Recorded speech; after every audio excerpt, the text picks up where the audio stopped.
everyone. My name is Elizabeth Manson. I'd like to welcome you to the April 4th Coalition Show. This is the January 12th, 2026 edition of the show. Our mission statement is we are for workers' rights and collective bargaining rights and are against tax breaks for the rich and corporations who ship our jobs overseas. We support all the articles of the Universal Declaration of Human Rights, but as is our custom, we put the emphasis on Article 23 at the start of the show. Dick. Number one, everyone has the right to work, to free choice of employment, to just and favorable conditions of work, and protection against unemployment. Number two, everyone without any discrimination has the right to equal pay for equal work. Number three, everyone who works has the right to just and favorable remuneration for himself or herself and his or her family, and an existence worthy of human dignity and supplemented, if necessary, by other means of social protection, remuneration being compensation. And Holly, number four. And number four, everyone has the right to form and join trade unions for the protection of his or her interests. And before we actually kick the show off, we'd like to thank the staff here at NBCTC for their assistance in producing the show. So shout out to Matthew Tucker, Nicole A. Brown, and Stephen Burgoon for their assistance. Without them, we couldn't do the show.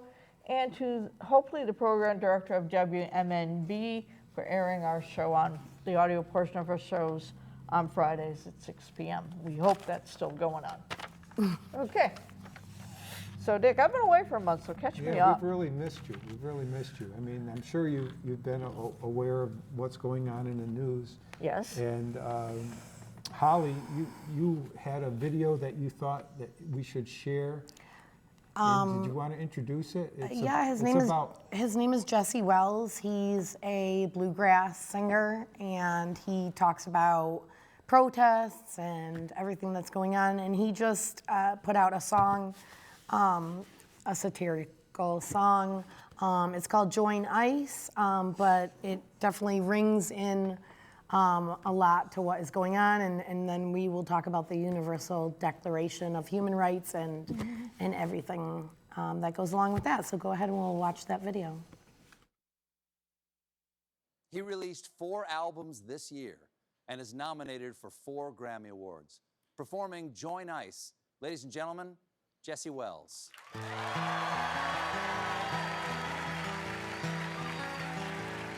Well, if you're looking for purpose in the current circus, if you're seeking respect and attention, if you're in need of a gig that'll make you feel big, come with me and put some folks in detention. Just last week was kinda tough. I put a kid in cuffs, I zip-tied a lady to a van. We can sneak around town hunting working folks down. I hear they get a great benefit plan. Join ICE, boy ain't it nice. Join ICE, take my advice. If you're lacking control and authority, come with me and hunt down minorities. Join ICE. See, I failed the academy, the cops weren't having me, the army didn't sound that fun, so I found me a paramilitary operation that was keen to hand me a gun. I got picked on in school, I never felt that cool. There's a hole in my soul that just rages.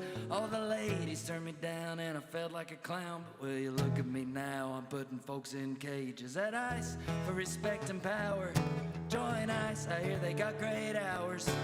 There's a sign-on bonus of 50 grand. They're in need of you needing to feel like a man. Join ICE. Look at them go.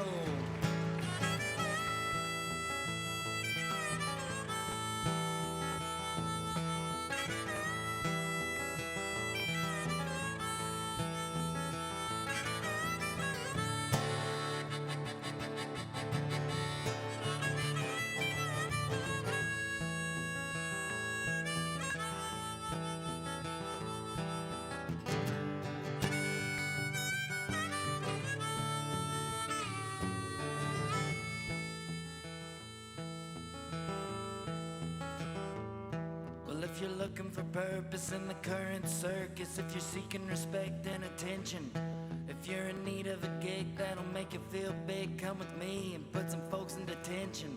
See, I failed the academy, the cops weren't having me, the army didn't sound that fun, so I found me a paramilitary operation that was keen to hand me a gun. Join ICE, boy ain't it nice. Join ICE, take my advice. If you're lacking control and authority, come with me and hunt down minorities. Join ICE.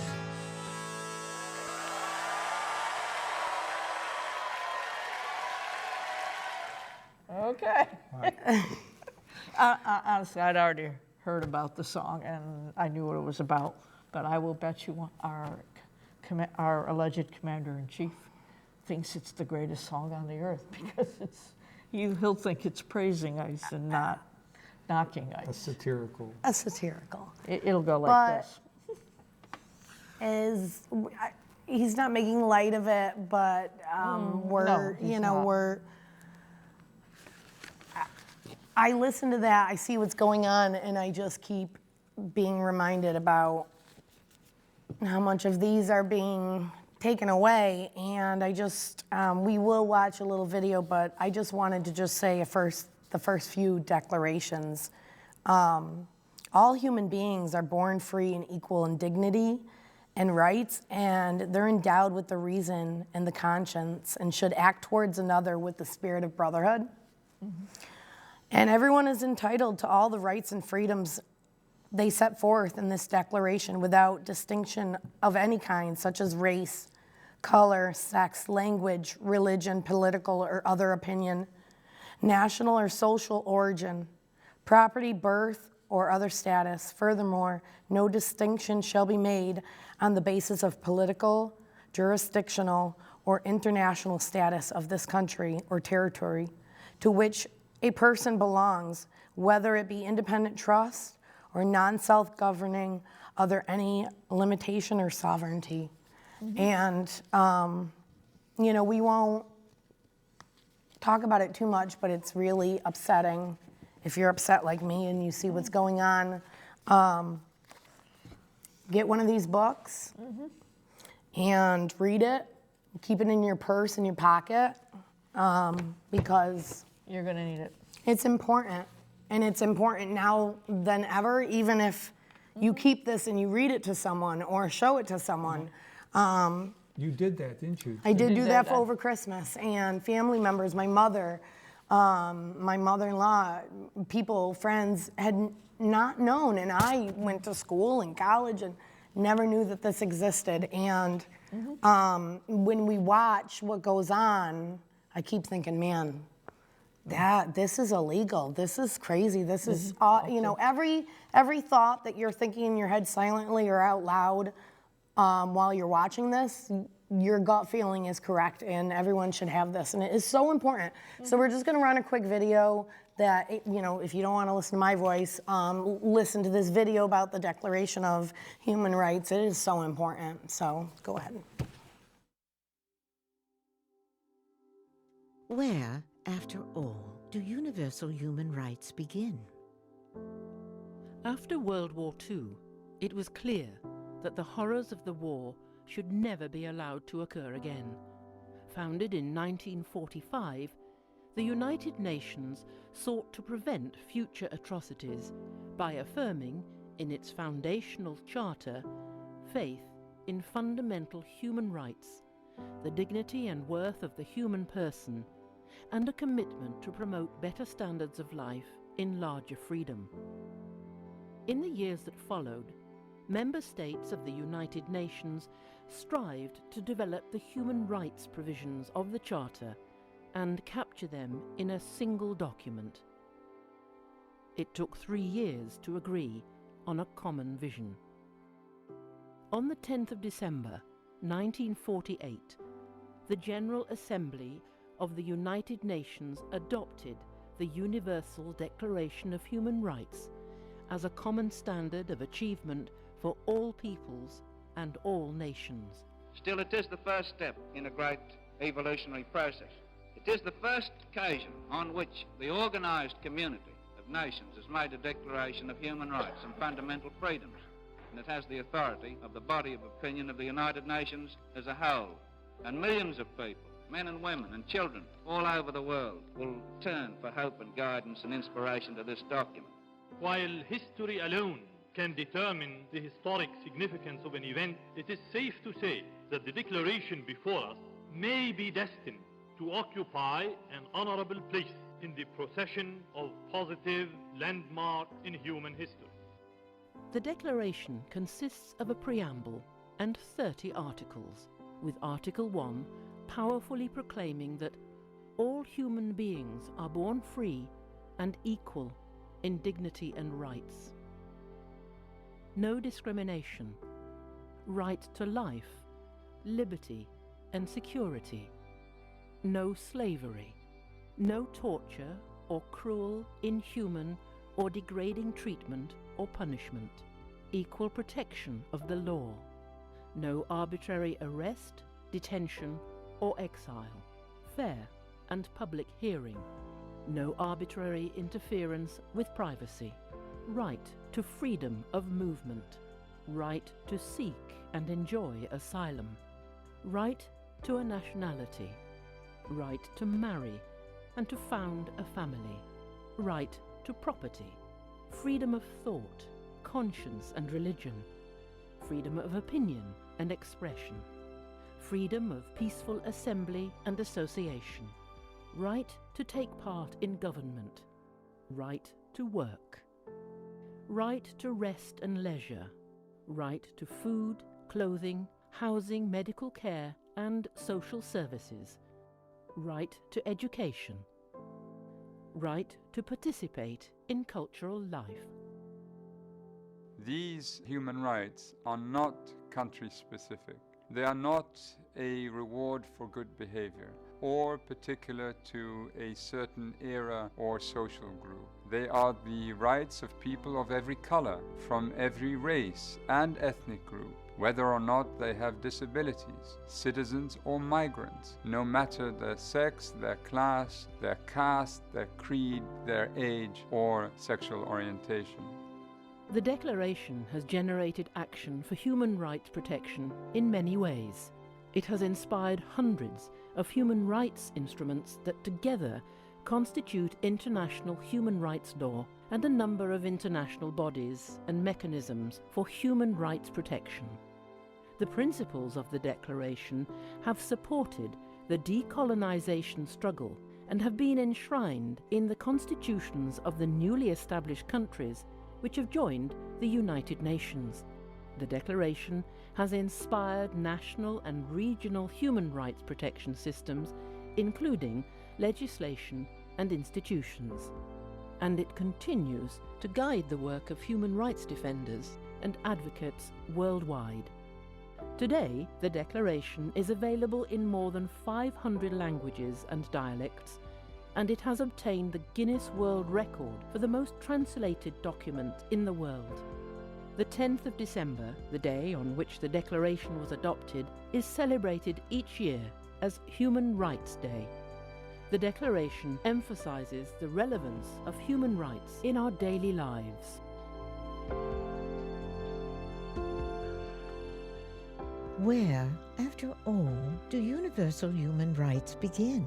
In small places, close to home, so close and so small that they cannot be seen on any maps of the world. Yet they are the world of the individual person, the neighborhood he lives in, the school or college he attends, the factory, farm, or office where he works. Such are the places where every man, woman, and child seeks equal justice, equal opportunity, equal dignity without discrimination. Unless these rights have meaning there, they have little meaning anywhere. Without concerted citizen action to uphold them close to home, we shall look in vain for progress in the larger world.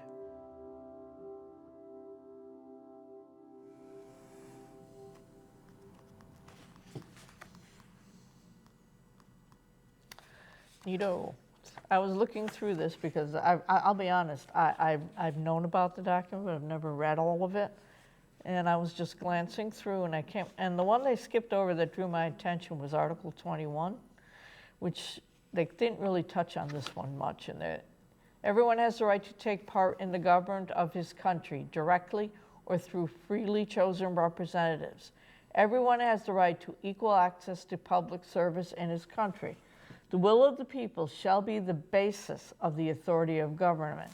This shall be expressed in periodic and genuine elections, which shall be by universal and equal suffrage, and shall be held by Secret Service vote and by equivalent free voting procedures.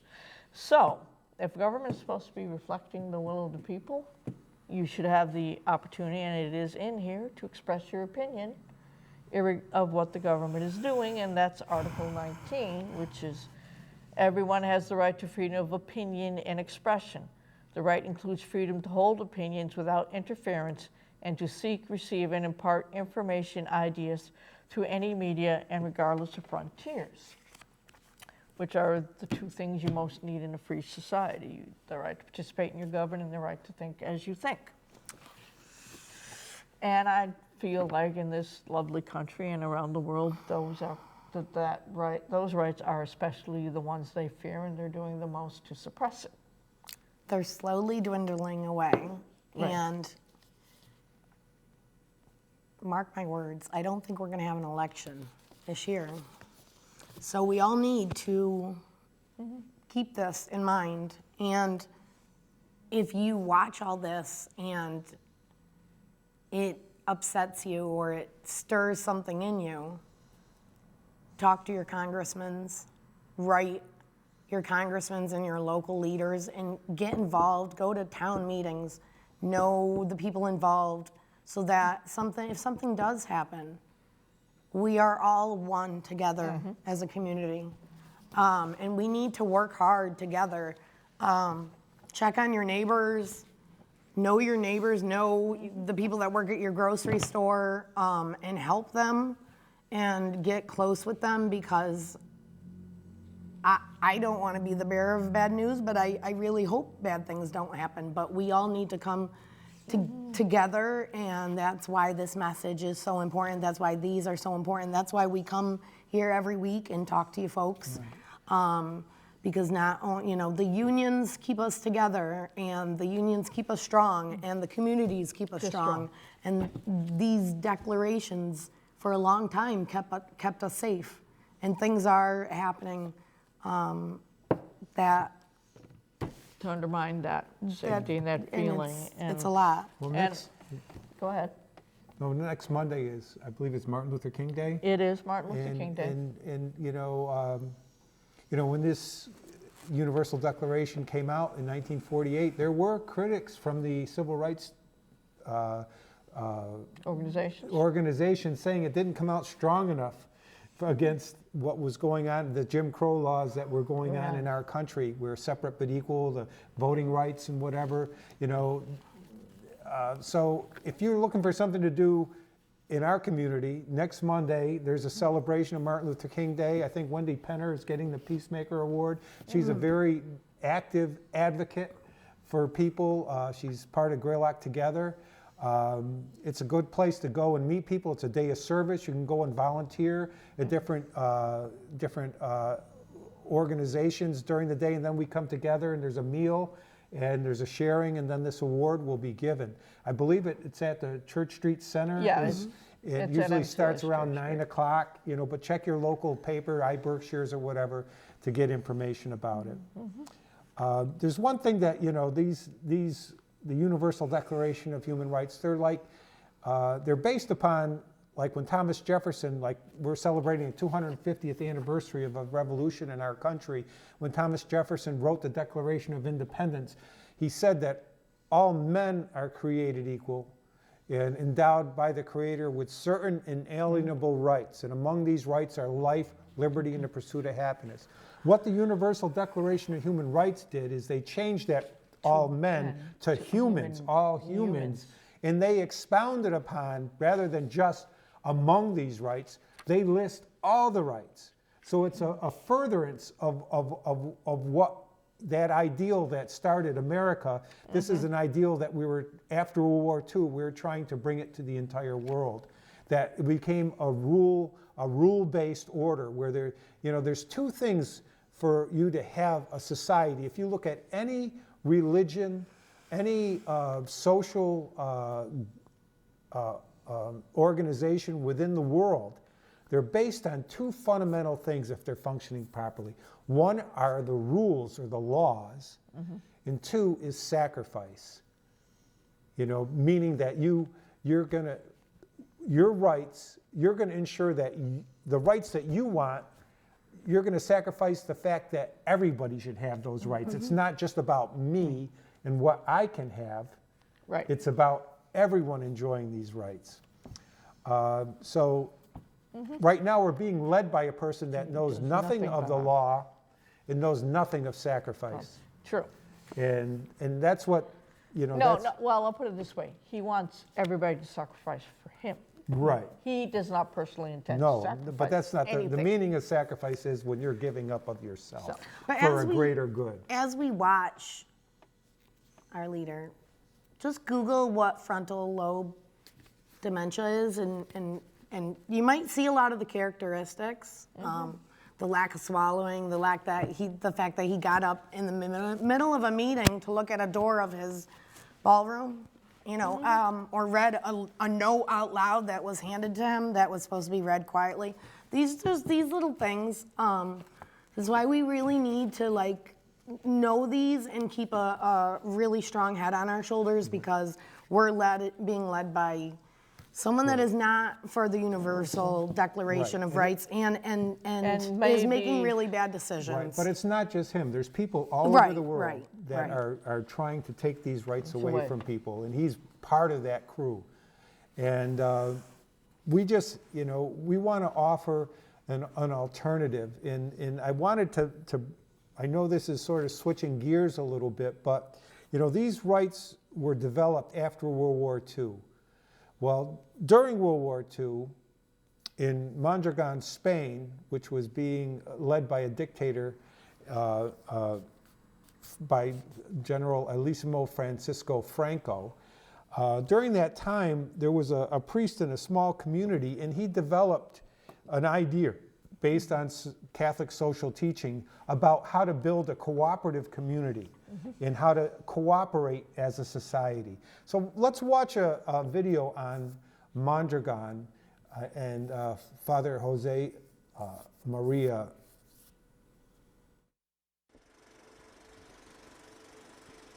Social change and systems change tend to go hand in hand. As a journalist, I've seen again and again that social movements are most effective when they give people not just the permission, but the means to transform their reality. In the summer of 2019, I came to Spain to learn how two of the regions most brutally repressed under the 36-year dictatorship of Francisco Franco built the world's largest worker-owned co-ops. How did their community-based model of business help them resist and survive under dictatorship? And how do co-ops and cooperation function today? The Mondragon Federation of the Basque region was founded in 1956. Today, it's Spain's 10th largest business, with well over 80,000 employees, and yet more overseas. American Fred Freundlich came to Mondragon 25 years ago to study the social impact of worker-owned businesses. Today, he's a professor at Mondragon University, a university funded by the Federation.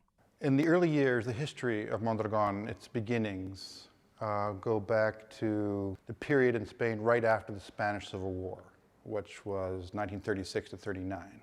So the Basque Country had sided against the dictator Franco, who won the war. Franco's government designated it as occupied enemy territory. The rest of the world was involved in the Second World War, so no one was paying attention to desperate situation in Spain or in the Basque Country in particular, characterized by destruction from the war, polarized society, political repression, dictatorship. So into this situation comes a priest, Arizmendi Arrieta, and he had a sort of a broad vision for social change based on Catholic social doctrine, which is not about preparing oneself for the next life, but creating God's kingdom on earth, so to speak. So he had this vision based on human dignity. Everyone should have sort of a minimally decent standard of living, solidarity. People should take care of each other, share when necessary, mutual and individual responsibility, hard work, and he came to the conclusion after working on this vision in reality in the community, on the ground for many years, that this vision needed to be taken into the economy, into businesses. So business became viewed for a generation or more as a place for progressive people to express their values. It's not enough on its own as a response to fascism or authoritarianism anywhere, but it's a significant part. Now we're talking about 98 to 110 or so cooperative organizations, almost all of them worker cooperatives, where the people who work in the enterprise are the members and the owners. They employ 74,000 people, roughly, all over the world. Fred and I are not the only Americans drawn to the Basque Country to learn about worker-owned co-ops and their potential to transform society. My trip to Spain coincides with a delegation led by the Democracy Collaborative and California's Beneficial State Bank. They're both U.S. groups dedicated to building new economic systems in the U.S. Democracy Collaborative Executive Vice President Marjorie Kelly speaks with Miquel Lizamis at Ulma Packaging Cooperative about how co-ops are different and how they run. It's a co-op formed by 1,600 people, workers. So this is the meeting idea in the workshop. All these workers are the members, most of them, and all the money, all the assets that we can see here belongs to the workers. Mondragon's worker-owned co-ops aren't limited to manufacturing. Following the death of Franco, Basques began to establish media organizations that worked in their own language, which had been banned under the dictatorship. Aitor Lagoma of the Goena Media Cooperative explained that it was second nature to found new publications and channels as worker-owned businesses. We started, I have to go to 70s or before, when Franco dies in 80s. We need a Basque language, medias and production and all the things, because we don't have anything. We just have a TV, national TV. People in Arrasate, for example, was the first magazine in Basque language. After start in different towns around, like Basque magazines. So we decided to put them together and make a bigger and a stronger magazine in Basque language. It was a good improvement for them to read in Basque and understand and things like that. Maybe for us was quite easy or natural thing that in 2000 when we start with this project, make it like cooperative. I'm not gonna say like a tradition, but it's like something that we understand, that if we own and we work better and we can maybe stronger.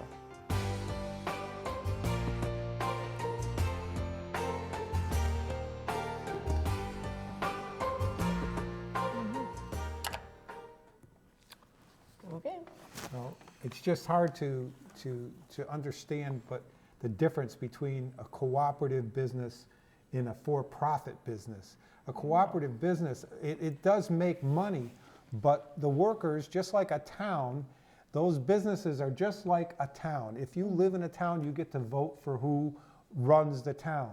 Well, if you work in a cooperative business, you have a vote to who runs the business. You set up a board of directors, and that board of directors hires a manager. And it also has rules about payment structure, that no one in the business can make 7 times more than the base salary of any employee in that company. And that's really where things have really gone haywire here in the United States. We have people that make minimum wage or minimum wage barely, and then you have these corporate executives that are making hundreds and hundreds of times more. And that's what causes a society to... Right, the imbalance causes that's what caused the rise of fascism in Germany, in Europe. It was the utter poverty, and then there were just some very powerful people that blamed someone else for their poverty and took control, but didn't really bring those people up from the bottom. And so that's what we're offering. There's another way. We don't have to live in competition with each other. Right. We can work in cooperation, just like you have a family. You're not if you have a family, you know how to work together. And that's how we have to have a society that treats everyone as members of a family. But we want to thank you for visiting with us today. And we hope that you can pick up a Universal Declaration of Human Rights. I got mine. I just went online, ordered them from the United Nations, and they sent them to me. And you can do the same thing. They're out there, or you can just download it. Go on your computer, go to the United Nations, Google Universal Declaration of Human Rights. They'll be right there, and you can print them. But anyways, we just want to say power to the people. Thank you all for joining us. And thanks so much for listening. Mistakes of the bosses we must pay for. From the cities and the farmlands to trenches full of mud. War's always been the bosses' way, sir. The Union forever defending our rights. Down with the black leather workers unite. With our brothers and our sisters in many far off lands.